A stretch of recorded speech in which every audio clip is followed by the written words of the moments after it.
Auren Zamani. Kai gida hiru haka, wai ina uwar gidan ta shiga ni nan. Daga yin aure ko ta ɗaya ba ta fara zuwa yau. Au ka ganta nan ahe.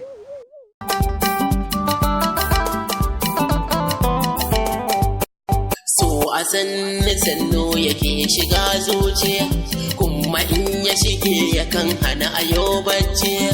Ruruwar so ne ki sare yayo dace, so yake sa wasu sai. Uwar gida saratar mata, ko kin kashe kanin mai gida ba ki da laifi uwar gida. Yana kin zana kin yi zugun me yake faruwa ne?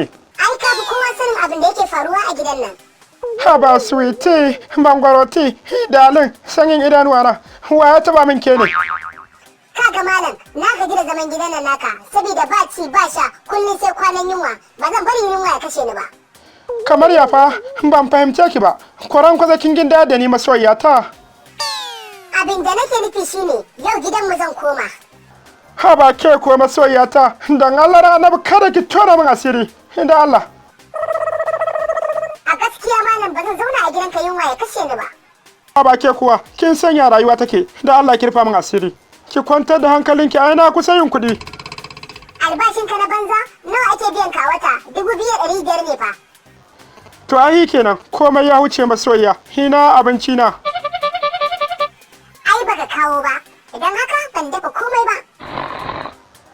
Tahin hankali, ba ki dafa komai ba. Kwarai kuwa. Haba, ko dan dabaru irin naku na matan da kuke yi, baki ba. Ko ran kwazon yunwa da ke ji.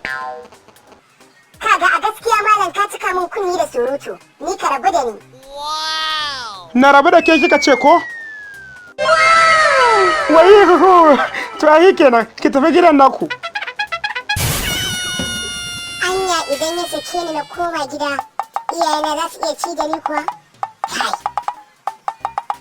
Kin yi tsiro kina ta tunani me kike jira kike in baki takarda to ai da zan aure ki ba a bani rasiti ba don haka babu abin da zan bayar kin gane ko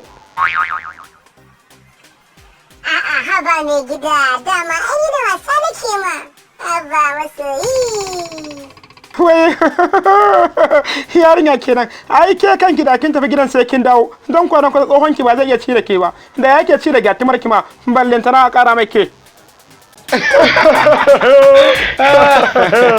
To jama'a domin kasantuwar ku cikin jagwalkwalin nishadi ku kasance tare da Yusuf Zamani da Ko TV.